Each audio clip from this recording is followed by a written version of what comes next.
Yo guys, what is up? Max in our first Descendant video, and today we've got hotfix 1.2.8, which brings a lot of balance changes and some much needed balance changes, both to unused like ultimate mods as well as a set rebalance, changing some of the sets. We're gonna be breaking down everything you guys need to know. Hope you enjoyed the video. Let's get right into it. So to start, they're making it so that you get more ultimate components from playing just basically all of the content. When you're doing infiltration operations, you're going to be getting more ultimate tier external components. When you're defeating named targets in Void Vessel, you're going to get more external components. And the number of ultimate components that are going to be dropping from hard Colossuses is going from 2 to 8. So instead of having to kill a boss, now 4 times, you would just need to do it once to get the same amount of components. So farming like perfect components is definitely going to be a lot easier. I actually really love this change. So good stuff there. They changed some of the monster spawns in 28-29 in the Void Erosion Purge, such as changing the abomination monster spawns.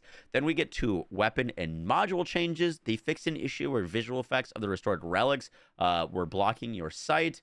Some of the values of group descendant and firearm ultimate modules has been changed, and they improved the firearm attack to increase according to weak point damage upon successful weak point attacks. So a few changes for weapons, but then we get to like the big stuff, which is the actual changes to Descendant modules and to firearm modules. Now, there's a lot here to talk about. I'm going to pull out some of the specific examples that I think are really interesting. The first to talk about is Hyperfocus. Hyperfocus now reads that whenever we land a skill critical hit on an enemy, you get firearm crit damage. This now lasts for 15 seconds, which is quite nice. But they really massively buffed the on landing a firearm critical hit. You now get, it was before 10% skill crit damage, which was like not much. Now, if you land a firearm critical hit with this thing, you get 46% skill crit damage for 15 seconds. Only one of these effects can be applied, but if you're using this, should be interesting for like skill crit descendants. Obviously, I don't think that's gonna replace like dangerous ambush because it does take that slot for bossing, but for mobbing could be pretty interesting. They also changed a few things. One of them, which I'm really interested in checking out, is Technique Manual. This, in theory, was good, but it just didn't do enough damage. Upon landing a skill attack, it used to deal 46% of your own max HP as additional damage to the target. Even if you were playing like a tanky Ajax and you had like 30k HP, but you'd only be doing 15k extra damage to enemies, which is nothing. Now it does 460% of your own max HP. So now if you're like at 30k HP, you're doing like 150k extra around that. And that is a cooldown against the same target. However, with for example, Ajax, your whole goal is to jump in and delete everything in a single hit. So for one-shotting Ajax, you can now scale a bunch of HP, use Technique Manual, and it should be a pretty significant increase in your damage to targets around you. So that's pretty cool. They also buffed up Preemptive Strike. They doubled it. So this used to be 8.5% of your skill damage on targets when you hit them. If they're at max HP, it's now 17% extra damage on enemies. Once again, this plays into characters that are good at one-shotting things. Could be interesting on, once again, things like Ajax, things like Bunny, things like Inez. Interesting change there. They also changed all of the sub-attack stuff. I still don't think these are going to be worth using, but now when you defeat an enemy with a sub-attack, you get guaranteed chance to recover HP and MP stuff. Still just don't really think that's going to be all that useful. Next we get to, by the way, I would love to see them give us some real charged sub-attack damage. Right now they're used for utility, but because they're utility based, they're not used because they're just not that good. Some actual damage on sub attacks can be really interesting. Can be a melee build. Next, they changed some firearm modules with hardline rounds. Now you have a 100% chance to knock down enemies. Could be interesting for some crowd control builds. I'm not sure if this would actually get used in Void Erosion or not, but it is interesting that you basically guaranteed knock down enemies. On all of the spreading dot damage mods, they removed all of their groups. So now you don't need to pick between one of these mods and another like ultimate mod. You can have these like dot spreading mods and whatever else. I still don't think they're all going to be all that useful, just because most of the things that are inflicting dots are already doing so in an AoE, and dots, besides coming from like rocket launchers and sniper rifles, are not all that powerful. But they changed all of these like quick freezer, venom injector, heat incinerator. So interesting changes there. They buffed up the better weapon weight mod to give you longer amounts of defense increase. Still the exact same amount of defense, but now it is potentially up all the time, which is kind of interesting. Before it was 5 seconds of increased defense with a 15-second cooldown.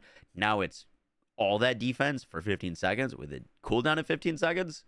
So I think if the cooldown starts after it procs, you could potentially have that up all the time. I'd have to mess around with that, but could be interesting. And now Brisk Walk actually gives you a bunch more movement speed on hit. It used to be 10% movement speed. Now it's 24% movement speed, which is pretty nice.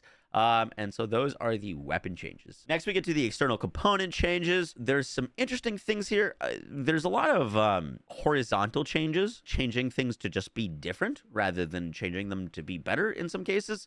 So we'll see how this plays out. But to start us off, they changed Bravery set. Now it is less max shield than it was before, and they just removed the HP recovery, which I thought was interesting. But they changed the 4-piece set, so now it no longer has duration on it. It gives you skill cost, and then they made this when defeating an enemy with a stun debuff, 35% chance of a random skill cooldown. Now it's just when defeating an enemy, you have a 20% chance of a random skill cooldown. So now it could be used across like any character that has long cooldowns. And you get some skill cost and some max shield. Could be interesting. We'll see how that's actually used or not. But like, you know, characters with long cooldowns, for example, like Keelan, could potentially get a benefit from that. Next, they buffed the Volcano set. Now it's going to give you a bunch of hand gun attack, hand cannon attack, shotgun attack, and skill power. This could potentially be interesting for like Glay or any like hand cannon shotgun build, which, you know, Glay is pretty dominant at right now. So potential 4-piece bonus, a new set for Glay, which is pretty cool, specifically for gun Glay. The Invader set, they just changed the max shield to skill effect range.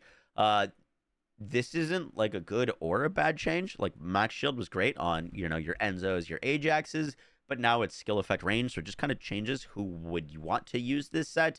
I usually rock 2-piece Invader, 2-piece Annihilation for like general content, and now I'm going to be getting extra range, so it's good for most of the things that I like doing. But yeah, tank builds kind of get hurt by that, unfortunately.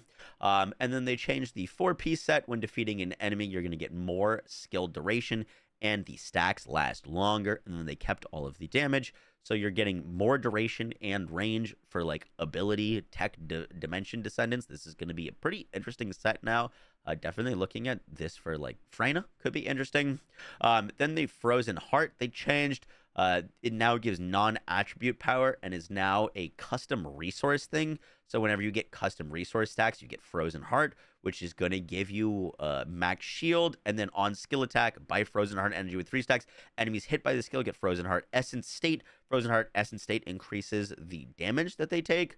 So now this goes from, you know, being a full like custom resource thing. Interesting to see who uses this right off my bat. I think Luna could be potentially interesting with this as a like more support thing to like debuff enemies with. And then we get to the Hungry Sonic. They changed the Toxic Resist to MP Heal modifier, which is kind of cool. And then they changed this to when using a skill, Efflux stacks 1 stack up to 5 stacks. This gives you stacking MP when buffing allies, except for the players with Efflux 5 stacks, recovers the target HP by 10%. Another kind of like Luna thing, or even Eugen, you're just getting free teammate healing with this, which is honestly pretty sick. And then the Distorted Resolve, I actually don't love this change. I have to test it out. But basically, this set was used on like shield Freynas to basically become unkillable.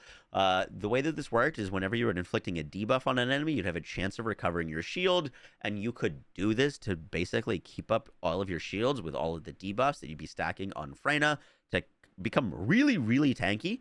And now it raids. They buffed up the skill power on it, so they basically it is a little bit more damage. But every time you inflict an enemy with a debuff, you have a 100% chance of recovering shield by 15%, but you have a 15-second cooldown. So while you are getting more shield back, you now can't constantly be proccing those shield ticks.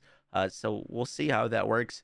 But looks like it's going to give you more damage, but not quite as much survivability. Then we get to miscellaneous changes. One of the big ones here is you can choose the option to not display explosive effects of all players, including yourself. So if you're using a restored relic and blasting literally everything on your screen, you'll actually now be able to see now, as opposed to having everything blocked and constant explosions in your face. So that's a really nice change. Probably look a little weird to play, but like for like, you know, frames and also visual clarity, that's a great change. And now you can also choose to hide other players' titles. You can choose not to display your damage values on screen. Also more like visual clarity options, all good stuff there. They did some bug fixes for like gold gain amount for the or where the gold gain amount for the dismissal of Keelan, Ultimate Freyna, and Sharon was less. Just like random stuff. And then there's they fixed an issue where the ancient fire effect was being applied to the restored relics cluster round.